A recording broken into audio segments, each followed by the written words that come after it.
thank you all, Pastor Reese and Minister Dorothy, for reminding us of the timeline. What a day to remember, 9/11.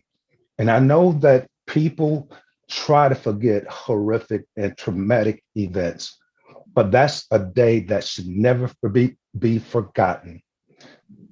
They are people that we don't even know who should never be forgotten. There's some who lived through that horrific day who should never be forgotten. But don't think that that day just happened. They didn't all of a sudden decide to do what they did or to attempt to do to carry out that attack. No, it was well planned. It was long awaited. Absolutely. So those of us who served in the armed force, of course, you know that we have more knowledge as to what's going on nationally and internationally than the civilian population. And much of it is confidential. But let me take us back and give a timeline.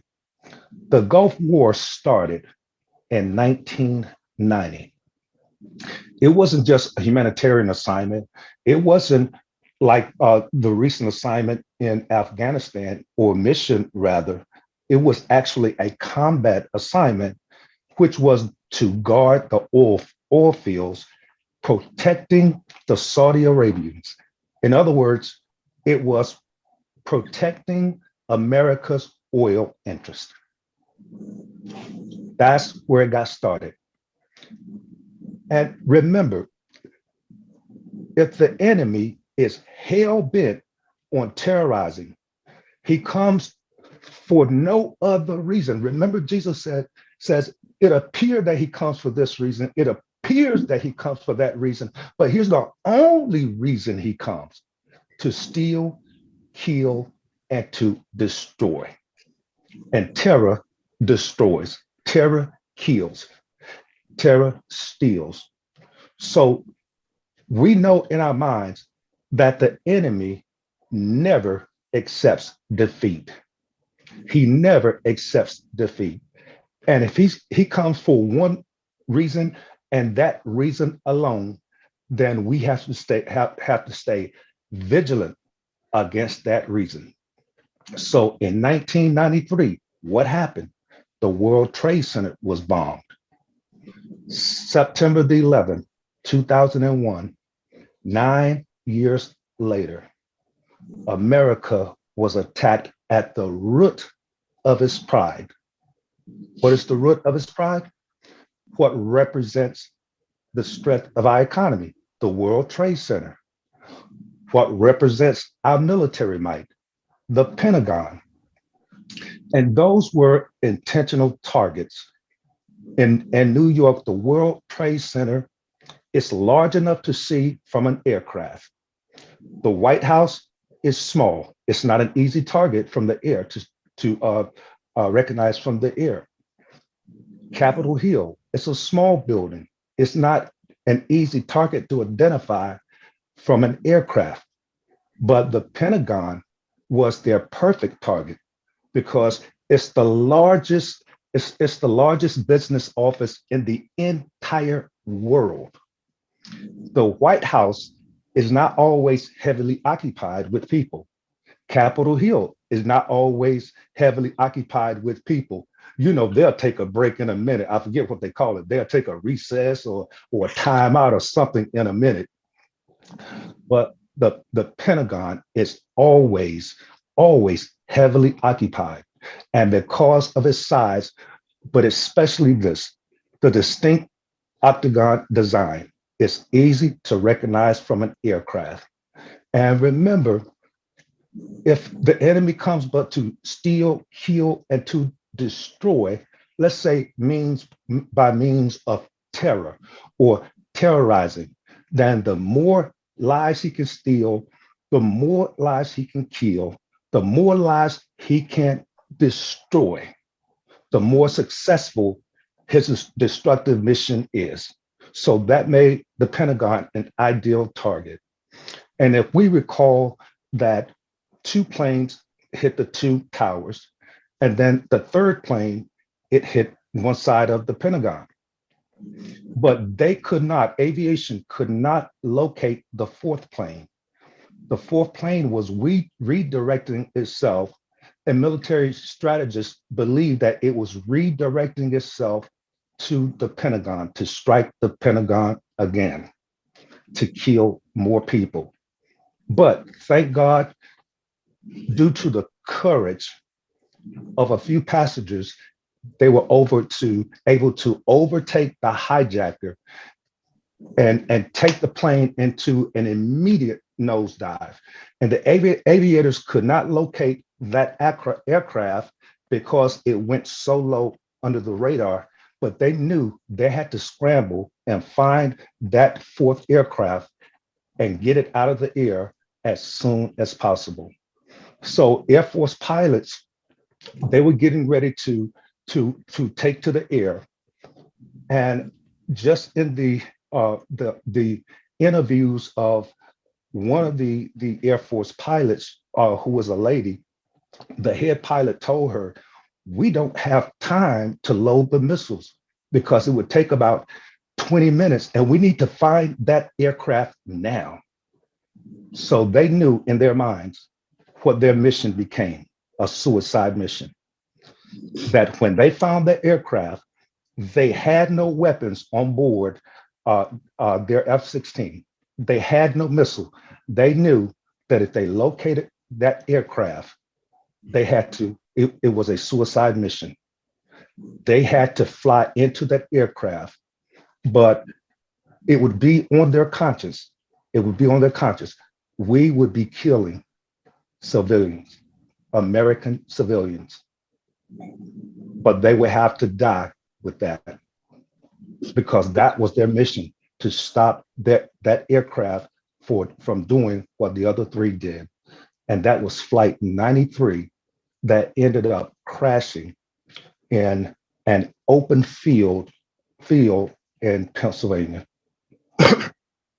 The main goal, and I know we don't like to hear all of those details, but there was a documentary that came out, and Sylvia and I watched it much of yesterday, that has interviews of people who survived, stories of people, and the remembrances of people who lost their loved ones. And it's more detailed than any information that we've had in the past. But the main goal of the terrorists, it was to terrorize the world, not just America, but to terrorize the world to live in fear of extreme Islam. That if they could do that to the United States of America, hit at its roots, then everyone else in the world will be afraid of their extreme Islamic worldwide superpower. Everyone except for their allies. And do we remember? I don't know if you've seen any of the documentaries or anything like that, but we were very limited in the news reports. We were very limited in hearing how horrific it was. But remember the high level of horror, fear, and stress that they caused? A couple of handfuls of terrorists terrorized the entire world, both here and around the world, except for their allies. I want to give us a biblical picture of what happened that day. Look with me in the 91st Psalm. Now, we've directed our attention to the 91st Psalm for many, many cares, many concerns, but much comfort because of dwelling in the secret place of the Most High. In the 91st Psalm, I want to draw our attention to verse 5 and verse 6. Listen to what it says. Because we dwell in the secret place of the Most High, do not be afraid of the terrors of the night, nor the arrow that flies in the day. Do not dread the disease that stalks in darkness, nor the disaster that strikes at midday.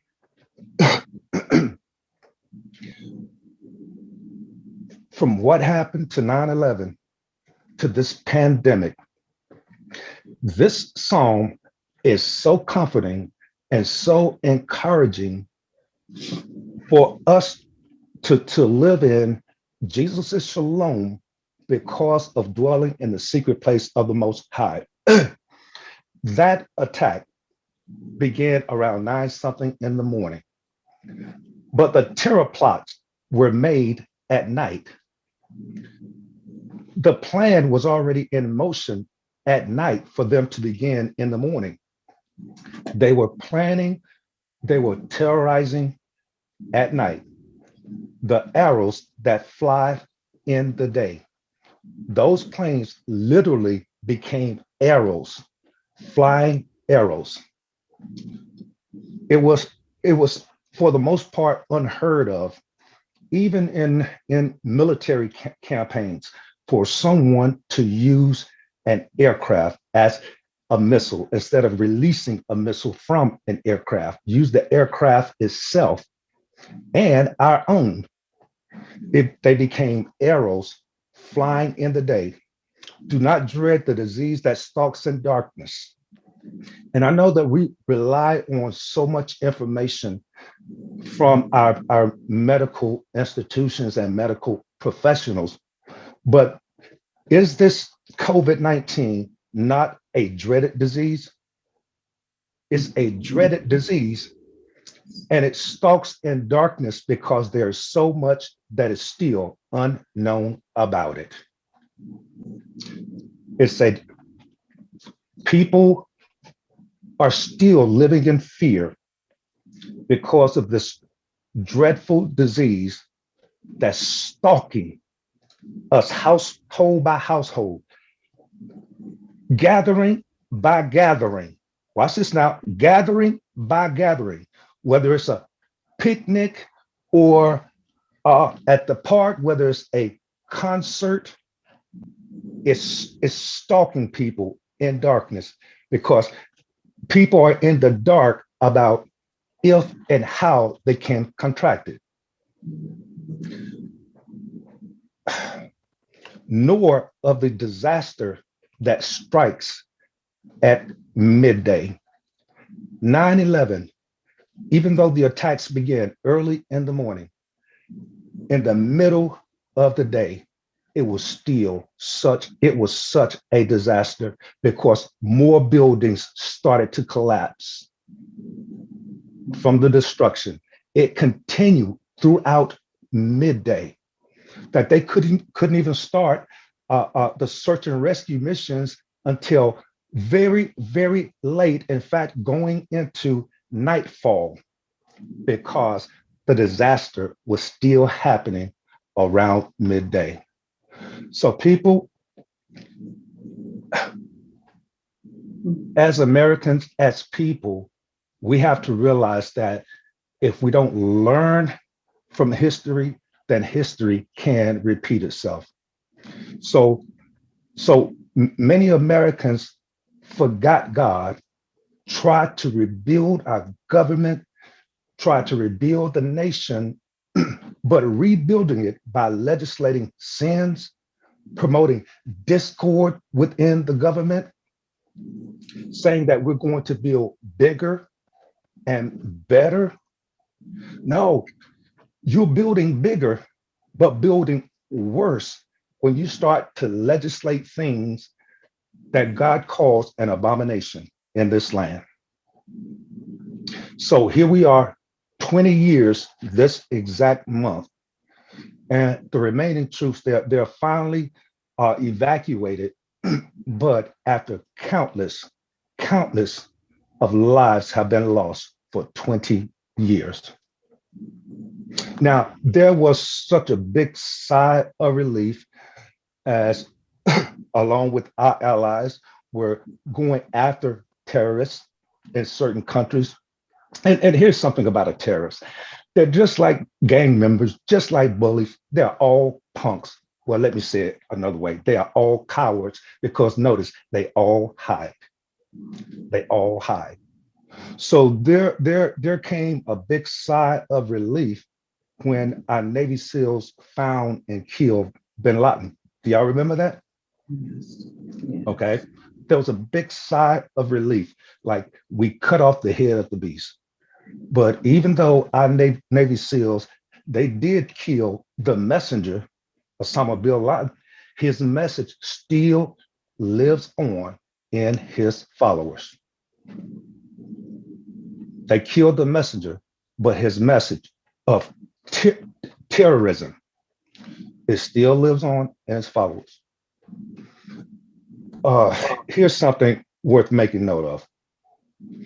That war in Afghanistan and other places, it's an unending war. Here's why. Because as I've told you this before, it's a war of religions. It's a war of religions because they're not fighting for territory. They're not fighting for silver, gold, or diamonds. They're not fighting just to make a name for themselves. It's a war of religions. It's a war of who's the true God. It's a war between a world dominated by Islam versus worldwide Christianity. Because remember, they terrorize and persecute people who would not convert to Islam, extreme Islam. Okay? In other words, it's a war between Allah versus Jesus Christ.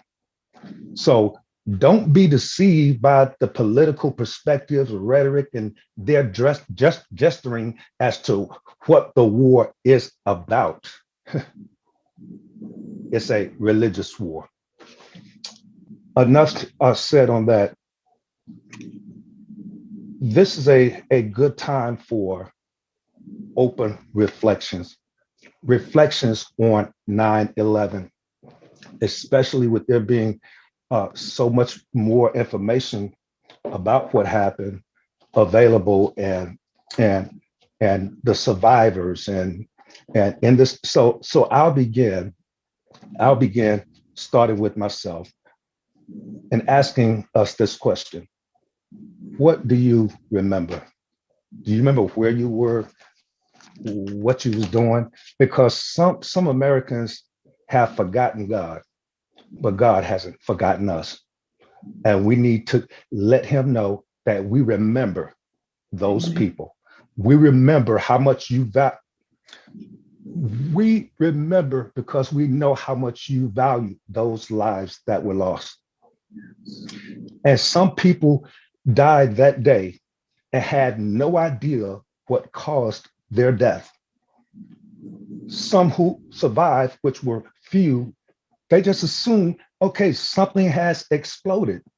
But who can wrap their minds around the fact we've heard of cars running into buildings, running into homes, uh, uh, but it's hard to wrap your mind around an aircraft crashing into your building and not by accident, as an act of terror. And we couldn't see one of the greatest militaries in the world. We couldn't see it coming. We could do nothing to stop it. I remember Sylvia was at work. She was working downtown. I was just glancing at the news. The volume wasn't up too high. And the images that I saw of those towers, I'm thinking, okay, what country is that? Where is that happening? You know, we see these things happen in other countries. And you know how you can see something and you don't really right away believe what you see. It's so I turned it up and I heard New York Trade Center. I said, that's here. So it wasn't that I didn't believe what I was seeing. What it was is I didn't want to believe what I was seeing. And so I really tuned into it. The phone rang. I answered. I'm thinking maybe it's Sylvia or someone else. It was Pastor Angie Ray. She said, "Are you seeing this?" I said, I am, but I don't know what to say. She said, "Well, we can't talk right now. Uh, we got a lot of work ahead of us, but I just called my people who work downtown and told them to leave and go home because Chicago is probably a target too." So I called Sylvia. I said, "You need to come home. You need to come." She said, "I can't just leave. I think maybe I called Mr. Dorothy. I'm not for certain. I know that I did call a few people. Now I understand you can't just walk off the job, but I was trying to give the sense of urgency from what I was hearing that they was preparing to uh, shut down and fortify Chicago. And sure enough, eventually people were being released from work, but some people panicked. Some people were just horrified. It caused it began a very, very high level of stress, not just in the United States, but around the world. And I remember how in the days after, just because of the empathy in this country, that people began to unify.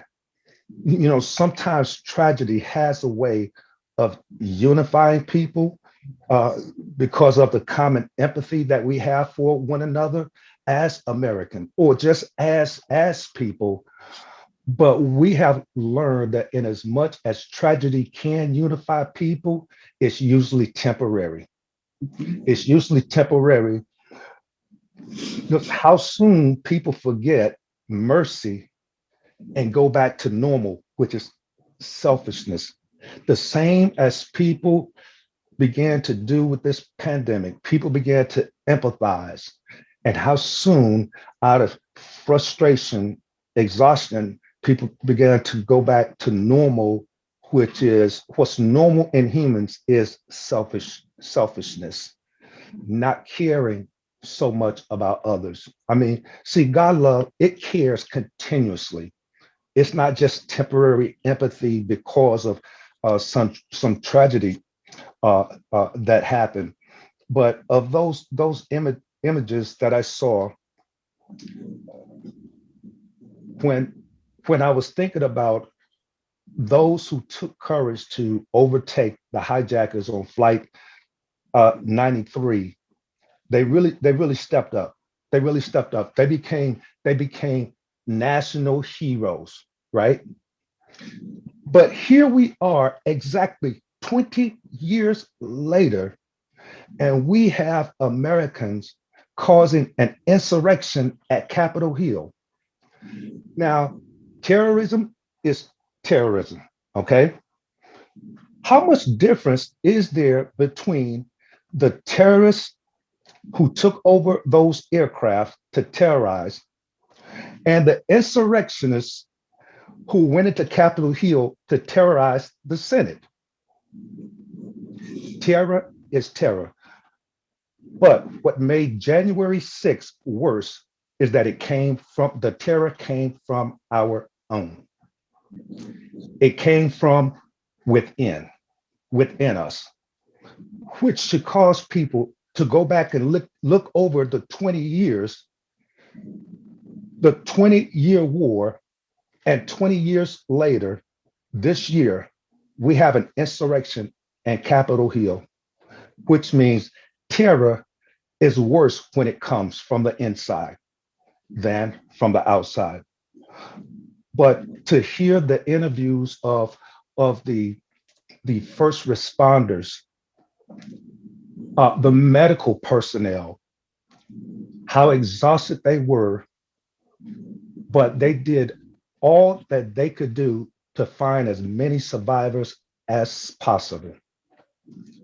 And then for them to document the trauma that it caused to even people who just witness it from New York to New Jersey. They can see it. They can see it happening. But the worst image that I saw and interviews that I heard was the images of people jumping from those buildings to their own deaths, that they rather die on their own terms than to be crushed in a collapsing building or be burned to death. Now, people, in your natural mind, you wouldn't think that way, but that shows how desperate. That shows the effect of terrorism. It showed how terrified they were, that they choose to die on their own terms. And then to hear some of the witnesses who were on the ground hearing bodies crush themselves as they hit the concrete below, them hearing and seeing limbs falling from the sky. One guy said it was like the sky and all of that darkness. It's like the sky was raining body parts, just trying to run away, stepping over torsos, heads, limbs. And people, listen, I think we can stomach this thing because we need to understand the gravity of what happened and and the the long lasting effect that it's going to have on this country. So I want to turn this over to Angela. If you could open us all up, and whoever would like to share, just jump in and share your reflections of that day in remembrance. Even though the date was yesterday, we still should remember that day always, even though we don't dwell on it always, but we should remember it. And the best way to remember something is to recall it to memory and then share it amongst one another. Share it amongst one another. So anyone can jump in at any time. I just ask that when you're done sharing, that you would mute yourself because Angela's not able to do that, just to eliminate other distractions. So please go ahead, anyone.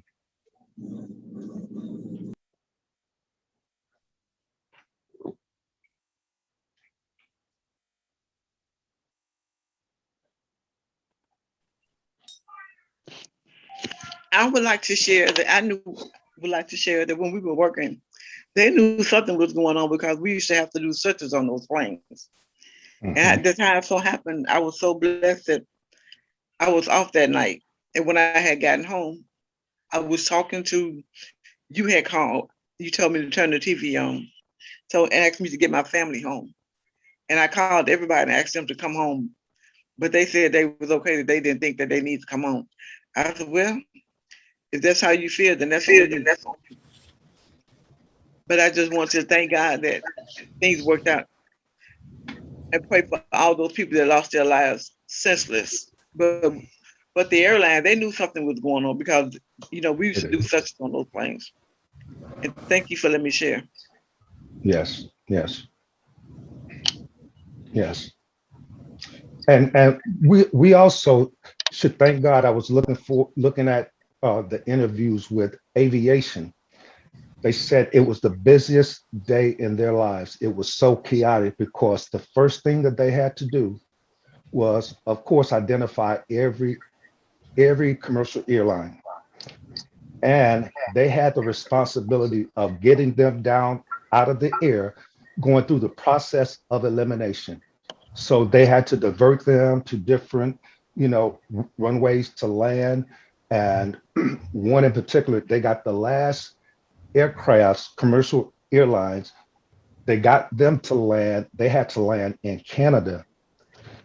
And so many people were sitting there, they were stuck on the planes for, good gosh, it could have been as much as 24 hours. I thought one report said, just because they didn't have the means of processing them individually, determining who was a terrorist and who was not. They had to identify everyone.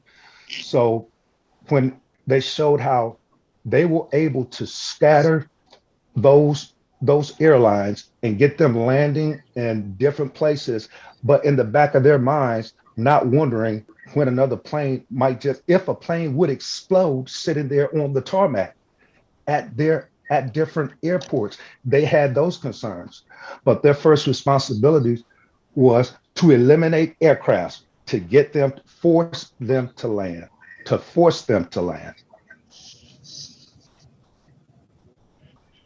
So that's something to be appreciated. But I couldn't really appreciate it because I didn't understand what their part was.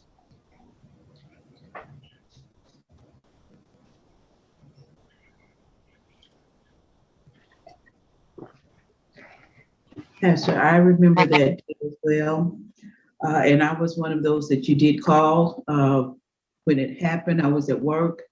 And shortly after I got to work, actually, and there was some commotion in the office, and they were saying something happened at the Trade Center in Washington, in New York. And we only had TV monitors in the conference room. So someone had said, let's go in the conference room. So they turned the TV on in the conference room, and everybody went in, and we were able to see the second building when it was hit. And everybody was in a panic. And then I received a call from you to just leave and come home, because I'm right in the center of Chicago. I'm right in the loop. Mm-hmm. And he said, you told me to call Larry. I called Larry to tell him, come home, because we both work in Chicago. And he said, well, I can't leave right now. And I said, well, I'm getting ready to go. And I told Pastor, I think I remember telling you that I would have to talk to my supervisor to see if I could leave. But shortly after that, they let everyone go home. And even coming home on the train station was in a panic, because so many offices had just released the people to leave from the loop. And so it was full, it was packed. So they had to put on additional trains actually for us to get home. So it was a day that you will not forget.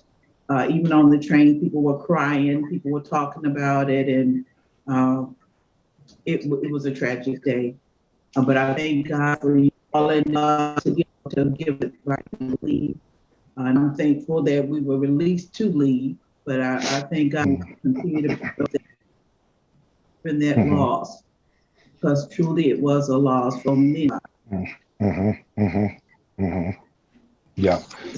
And speaking of the disasters that strike at midday, I recall there being a lot of people, just because they didn't have access to news media, television, or radio, who went throughout the whole day in darkness about what had happened. They just heard something, but had no clarity as to what happened until maybe they got home and saw it on the evening news. And then, of course, there was always that fear of them not being finished yet. It could happen on a train. It could happen on a bus. It could happen. They got all of the airlines out of the sky, but still people were already beginning to walk in fear and suspicion of people, like what might explode next. Yeah, I can remember that day. You can remember the conversations you had, what you had on, everything. And just looking back at the documentaries, that plan they had, it really was a brilliant terrorizing plan. I mean, that was something that you would have never put on your radar. Just even the planes they chose to crash. If you recall, they used Airlines United and they used Airlines American. So what is that? United States of America. They our emergency symbols of 911. Every plane they could use that had those numbers kind of in them, they chose that. So just looking at that, you just realize how masterful and cunning that plan was. But not even knowing what was gonna become of that day. Yeah, I was downtown, got the call Mhm. to leave, and knew I just can't walk off the job, but felt that urgency to leave. And like Dorothy said, you couldn't get to the trains. The trains entering where I would go down into the metro station was backed up for 2 blocks. So you know, and Mm. then that's so long and deep, you just know you was never gonna get on the plane. But fortunately, we were still in the city. I was able to jump on a number 6 Jeffrey Express, knowing that I would get home. I convinced a couple of my girlfriends, ride with me this way, and I'll make sure you get home. But we was Mm. on these buses, and just to think how just crazy things could be. I happened to look down in my shoes and I had on Mitch Mac shoes. And I'm like, now how in the world do I have on Mitch Mm. my I shoes? guess you won't forget what you wore. Shoes didn't even match. So it was just like, this was a day definitely to be confusing and crazy. Mhm, But mhm. no, I don't ever want to forget. It's so heartbreaking to just continually go back and look at the lives that was lost. The testimonies they were giving, a lot of people that realized, yeah, calling on God. But those firefighters and those first responders, how they knew they was walking into really a death trap, A death it trap. truly Yep. is heartbreaking. Mhm, mhm, So, mhm, I just pray that when the word tells us be as wise as a serpent, but humble as a dove, that we continue to know that we need to realize that the enemy is out to kill, steal, and destroy. But we have the love of God that we can try to overcome the terror that he tries to inflict on people. mhm. Sylvia, you pointed out how strategic they were. Something else in their strategy was they remember from the bombing of 1993, they botched that up because they didn't have the means to hit the target exactly the way that they wanted to. It didn't have the impact using just one plane. It didn't have the impact that they intended. But notice something, how 9 years later, from 1993, they used an aircraft, Flight 93, just to prove to us we missed our mission in 1993, but now we're going to use the last flight 93 to finish taking out the Pentagon. Yeah, well, that flight they said they believe was headed toward the Capitol, but 93, that's the one that landed in Pennsylvania. But Right, all the right. others, yeah, I agree. That, see, I didn't even catch that, but Yes. that The was strat yeah, brilliant the strategy. strategy the strategist said the way they were coming back because they knew that they were the last flight to be detected. So that's why they flew so low. But the Capitol Hill would not have been an ideal target to hit the Pentagon. Pentagon would have been a better target because the first plane that hit the Pentagon, it didn't do as much damage as they wanted. So that's why the other one diverted back, not for Oh, Capitol Hill, because half the time it's only half occupied, but the Pentagon is always occupied. So they were looking to take out more of the Pentagon to kill more people, but those guys didn't let it happen. yeah. Well, definitely not to give the enemy the glory, but it does still warrant to this day a reflection that we need to, as a nation, recognize that we need God as head of our nation because the enemy is cunning. Mhm. And stop tempting God. Look at how many people he spared on September 11th. How many people were spared? Those five firefighters kept searching and rescuing people, knowing that they had a father on the fire department, a son, an uncle, nephew. Many of them lost their own, but they didn't lose their vigilance at trying to save others. And so Yeah. our leadership has to stop tempting God. as much as God spares us, and then you want to legislate same-sex marriage. You want all this discord in government. You want to erect things to idol gods. You want to serve idol gods. I agree, When but he it was gave us God's the mercy. word.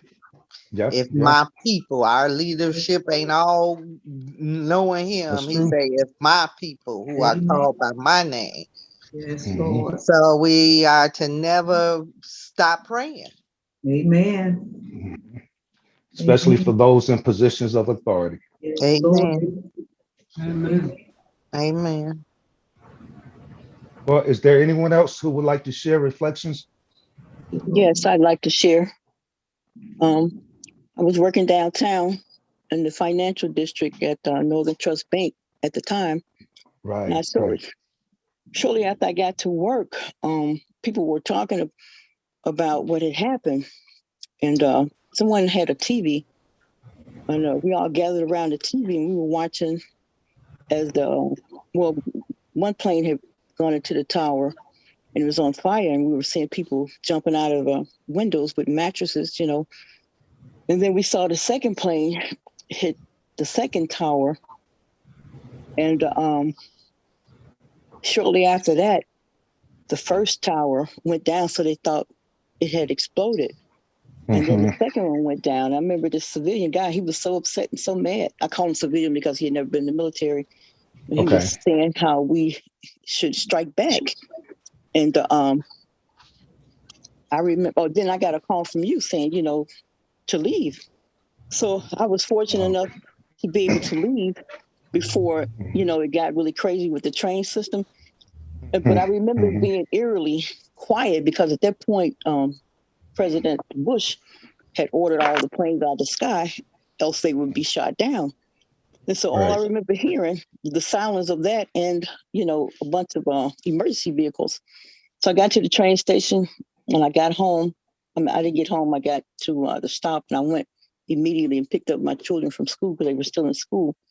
And we all came home and I was just uneasy about the whole thing. But I think that was very smart of the president to order all the planes out of the air because that eliminated probably possibility of more um, planes being used as missiles. We got him to see, we got to see him being presidential at its best. Mm-hmm.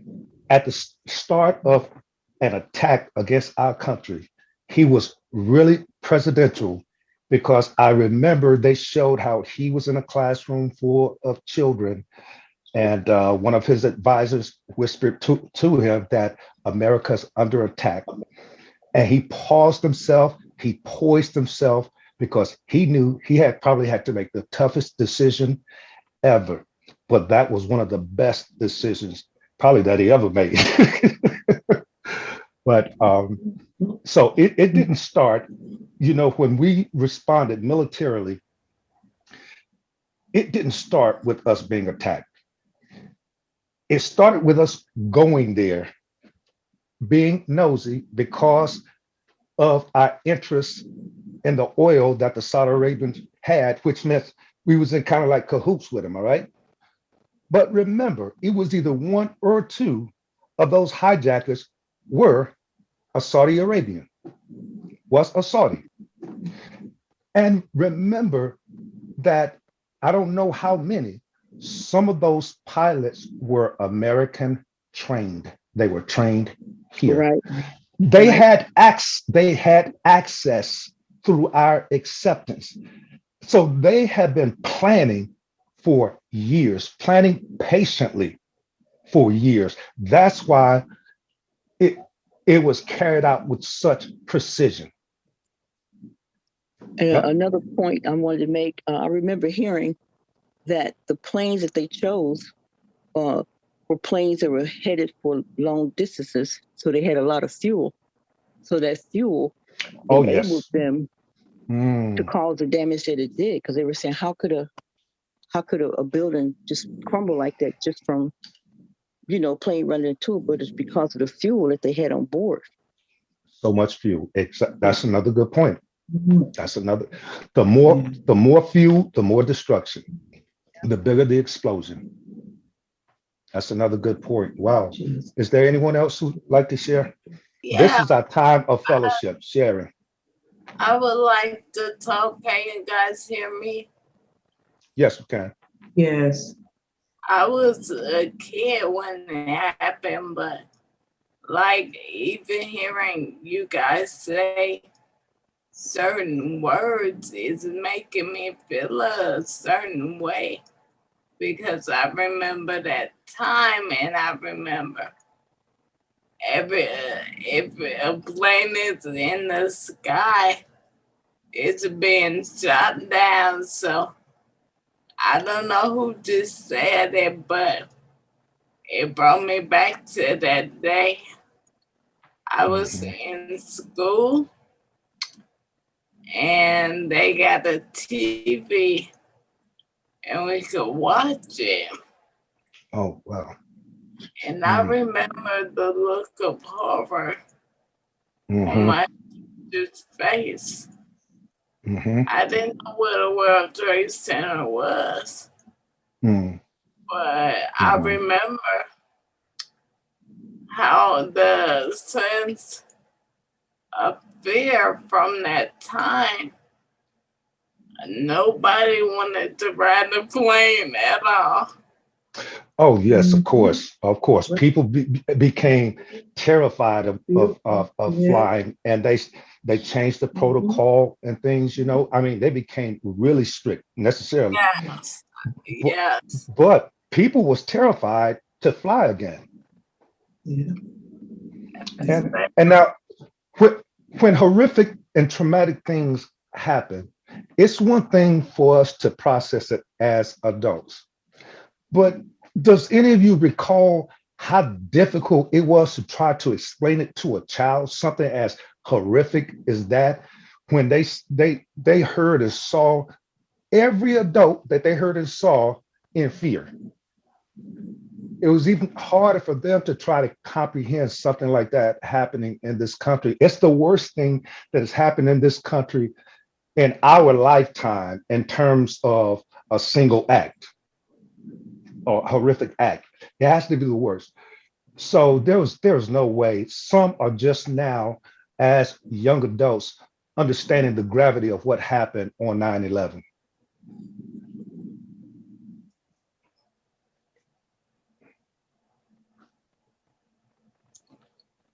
may I keep going?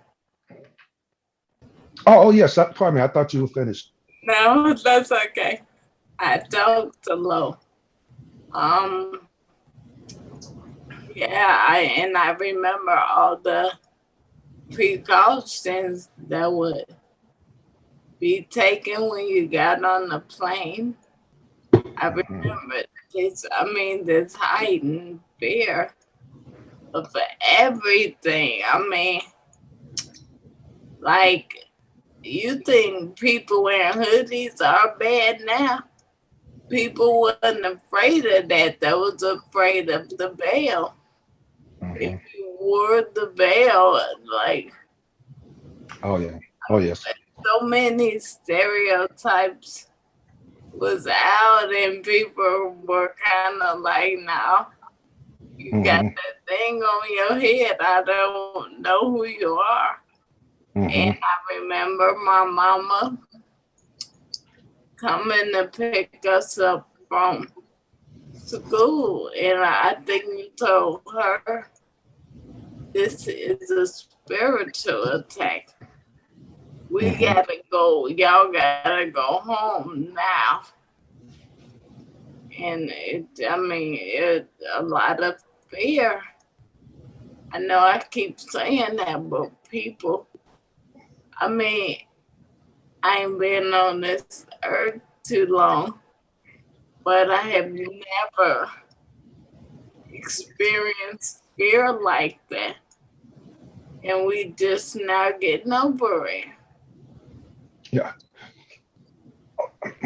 I think that something like that. Because you don't want to forget it, you can't forget it. Something like that, you never get over it. but it shows how vulnerable, no matter what kind of a superpower you think you are, we are all vulnerable to terror. And all of that fear, it was like as thick as the smoke was in New York, especially as thick as that smoke was, that's what fear felt like almost everywhere. It was like just a shroud of fear everywhere you went and everyone you talked to. But remember, that's the purpose of terrorism, to strike fear. And fear paralyzes. It paralyzed our transportation system, like Dorothy, the different ones who was downtown said. And Yvonne, I forgot you was working at the bank at that time also, but Ebony was 16. But fear paralyzes. It paralyzed the economy.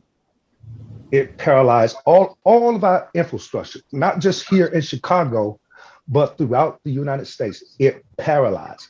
It paralyzed people from interacting with people, especially certain ethnicities. And that's what fear does, paralyzes.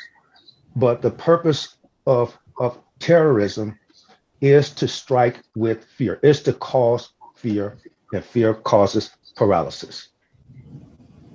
Yeah, businesses had to close down, schools closed down, so many operations got paralyzed because they had to close down because of fear. What next? People were sitting on edge, wondering what's next? Where next? Exactly. Mhm. Well, I thank you all for your willingness and your availability to share reflections today. But know that because we never know when terror might try to strike. But remember, part of Jesus's shalom, as I shared on Sunday from that list, his shalom also gives us freedom from fear of war. Freedom from fear of war. So because this is a religious war, it's an unending war. It will never stop. But there comes a point in time, if we don't learn from history as a nation, history will repeat itself. And I know that there's a lot of lessons that our nation has learned, our national leaders have learned. And I hope that one of those lessons that they've learned is sometimes we need to sit down somewhere and mind our own business.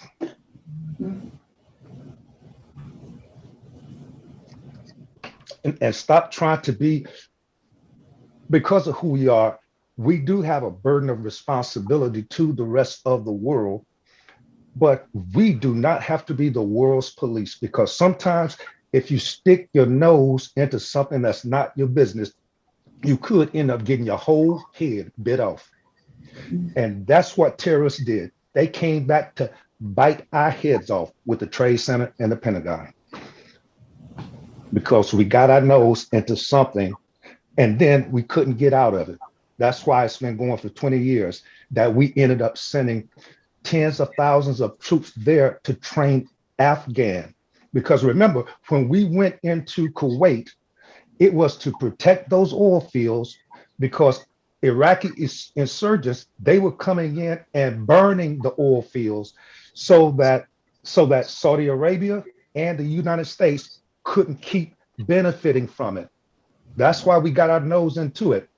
And they said, okay, we're going to take our time and let them get their nose in deeper and deeper, more and more troops, and then we're going to bite their head off. So we got in so far, we couldn't get out. Got in too far that we couldn't get out. That's what happened. That's what happened. Well, that's all for today. Remember, and again, thank you all for sharing. And remember, because we dwell in the secret place of the Most High, we, as much as we remember that day, We will not be afraid of the terror by night, the arrows that fly by day, the dreaded disease that stalks in darkness, nor destruction that lays waste at midday, because we have Jesus' shalom and we dwell in the secret place of the Most High. Till next time, God bless you all.